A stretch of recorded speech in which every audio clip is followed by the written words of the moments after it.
हर 6 घंटे बाद लाइट आने की खुशी, बाजार में शॉपिंग करके जिंदा घर आने की खुशी, पेट्रोल की कीमत में 6 रुपए इजाफा के बाद 2 रुपए कमी की खुशी, लोकल बस में सीट मिलने की खुशी, उसी बस से उतरकर मोबाइल जेब में सही सलामत मौजूद होने की खुशी, मस्जिद से निकलकर चप्पल अपनी जगह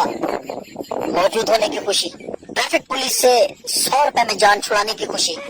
एक मरतबा गाँव में सैलाब आ गया, डूबते हुए लोगों को बचाने के लिए हेलीकॉप्टर का इस्तेमाल किया गया। 200 की आबादी वाले गांव में से 500 आदमियों को गिन कर निकाला गया। फिर हेलीकॉप्टर वाले सरपंच के पास पहुंच गए और पूछा कि आपके गांव की कुल आबादी 200 है और अब तक हम 500 लोगों को निकाल चुके हैं, ऐसा क्यों? तो सरपंच ने कहा कि सर, गांव वालों ने हेलीकॉप्टर देखा है पहली दफा, आप एक तरफ से निकालते हो, ये दूसरी तरफ से फिर आ जाते हैं, मेरा खुद तीसरा चक्कर है।